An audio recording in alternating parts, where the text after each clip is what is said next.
Hello there. Hello, Mary, A. Giggles, and Ali. You were the first ones up today. Welcome all to a fireside reading of, currently, the Agatha Christie book, The Murder of Roger Ackroyd.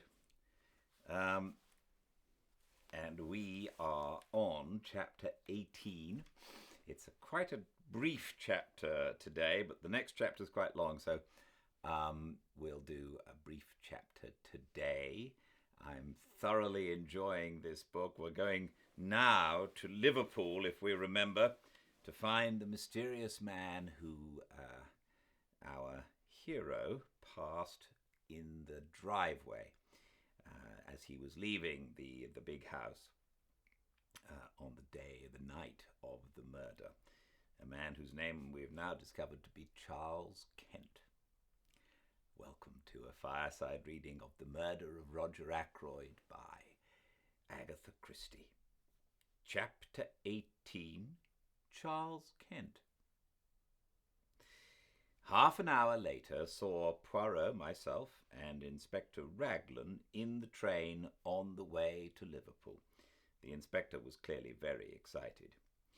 "We may get a line on the blackmailing part of the business, if on nothing else," he declared jubilantly. "He's a rough customer, this fellow, by what I heard over the phone. Takes dope, too. We ought to find it easy to get what we want out of him. If there was the shadow of a motive, nothing's more likely than that he killed Mr. Ackroyd. But in that case, why is young Peyton keeping out of the way? The whole thing's a muddle, that's what it is. By the way, Mr. Poirot, you were quite right about those fingerprints. They were Mr. Ackroyd's own. I had rather the same idea myself, but I dismissed it as hardly feasible." I smiled to myself. Inspector Raglan was so very plainly saving his face. "As regards this man," said Poirot, "he is not yet arrested, eh?" "No, detained under suspicion." "And what account does he give of himself?" "Precious little," said the inspector with a grin. "He's a wary bird, I gather. A lot of abuse, but very little more." On arrival at Liverpool, I was surprised to find that Poirot was welcomed with acclamation. Superintendent Hayes, who met us, had worked with Poirot over some case long ago, and had evidently an exaggerated opinion of his powers. "Now we've got Monsieur Poirot here, we shan't be long," he said cheerfully. "I thought you'd retired, monsieur." "So I had, my good Hayes, so I had, but how tedious is retirement. You cannot imagine to yourself the monotony with which day comes after day. Very likely you've come to have a look at our particular find, is that right? Is this Dr. Shepherd? Think you'll be able to identify him, sir?" "I'm not very sure," I said doubtfully. "How did you get hold of him?" inquired Poirot. "Description was circulated, as you know, in the press and privately. Not much to go on, I admit. This fellow has an American accent, all right, and he doesn't deny that he was near King's Abbot that night. Just asks what the hell it is to do with us, and that he'll see us in before he answers any questions." "Is it permitted that I, too, see him?" asked Poirot. The superintendent closed one eye knowingly. "Very glad to have you, sir. You've got permission to do anything you please.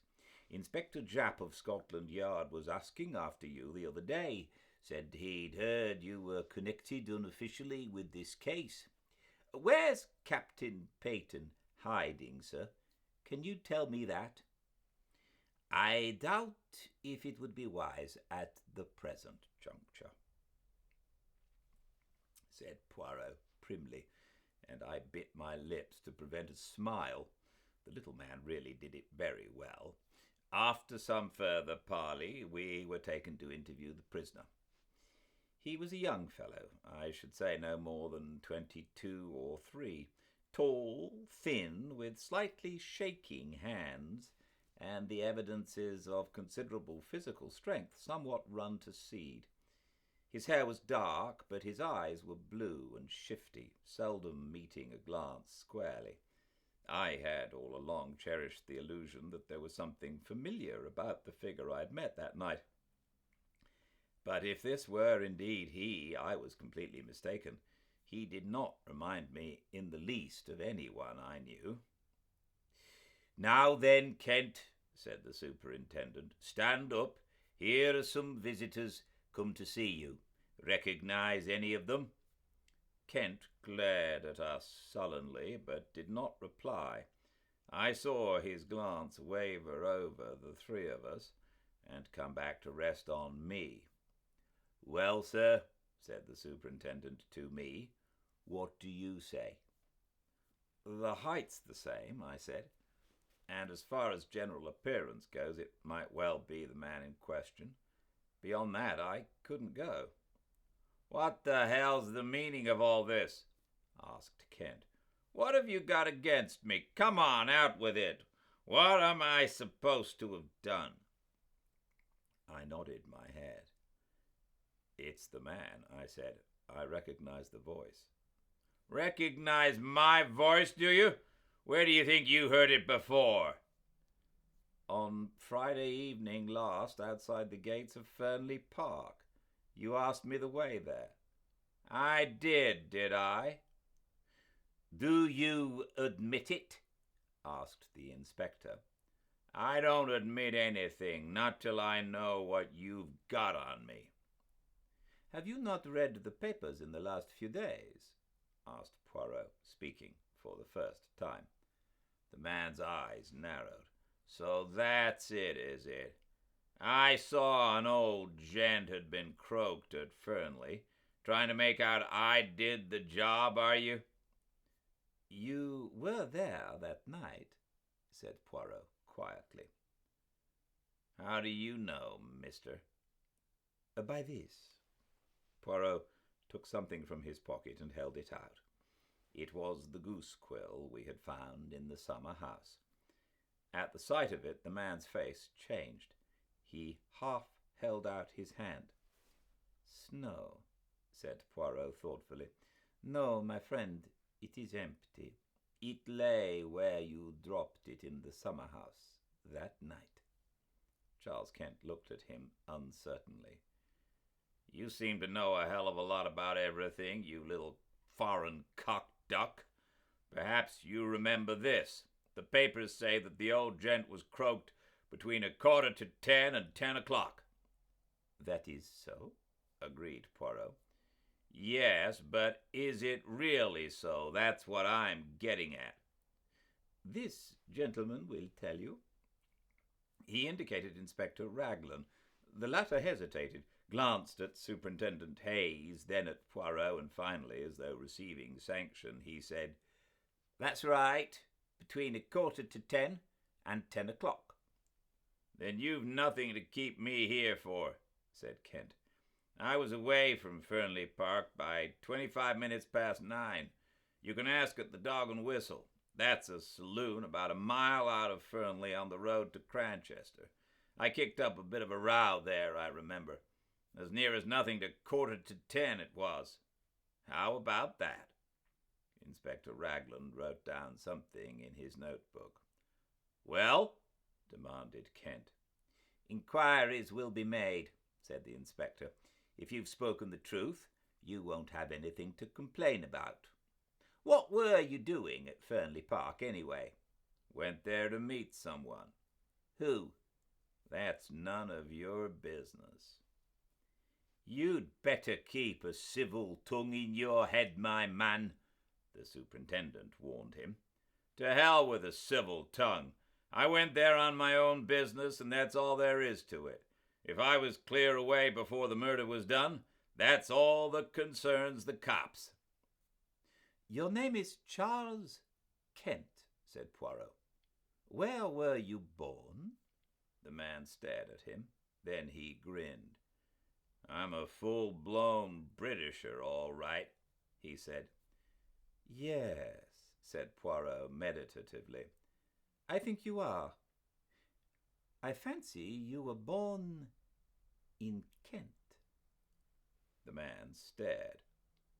"Why's that? Because of my name? What's that to do with it? Is a man whose name is Kent bound to be born in that particular county?" "Under certain circumstances, I can imagine he might be," said Poirot very deliberately. "Under certain circumstances. You comprehend?" There was so much meaning in his voice as to surprise the two police officers. As for Charles Kent, he flushed a brick red, and for a moment I thought he was going to spring at Poirot. He thought better of it, however, and turned away with a kind of laugh. Poirot nodded as though satisfied, and made his way out through the door. He was joined presently by the two officers. "We'll verify that statement," remarked Raglan. "I don't think he's lying, though. But he's got to come clean. But he's got to come clear with a statement as to what he was doing at Fernley. It looks to me as though we'd got our blackmailer all right. On the other hand, granted his story's correct, he couldn't have had anything to do with the actual murder. He'd got £10 on him when he was arrested, rather a large sum. I fancy that £40 went to him. The numbers of the notes didn't correspond, of course, but he'd have changed them first thing. Mr. Ackroyd must have given him the money, and he made off with it as fast as possible. What was that about Kent being his birthplace? What's that got to do with it?" "Nothing whatever," said Poirot mildly. "A little idea of mine, that was all. Me, I am famous for my little ideas." "Are you really?" said Raglan, studying him with a puzzled expression. The superintendent went into a roar of laughter. "Many's the time I've heard Inspector Japp say that. Monsieur Poirot and his little ideas. Too fanciful for me, he'd say, but always something in them." "You mock yourself at me," said Poirot, smiling. "But never mind. The old ones, they laugh last sometimes, when the young, clever ones do not laugh at all." And nodding his head at them in a sage manner, he walked out into the street. He and I lunched together at an hotel. I know now that the whole thing lay clearly unravelled before him. He had got the last thread he needed to lead him to the truth. But at the time, I had no suspicion of the fact. I overestimated his general self-confidence, and I took it for granted that the things which puzzled me must be equally puzzling to him. My chief puzzle was that the man Charles Kent could have My chief puzzle was what the man Charles Kent could have been doing at Fernley. Again and again I put the question to myself and could get no satisfactory reply. At last I ventured a tentative query to Poirot. His reply was immediate. "Mon ami, I do not think. I know." "Really?" I said incredulously. "Yes, indeed. I suppose now that to you it would not make sense if I said that he went to Fernley that night because he was born in Kent." I stared at him. "It certainly doesn't seem to make sense to me," I said dryly. "Ah," said Poirot pityingly. "Well, no matter. I have still my little idea."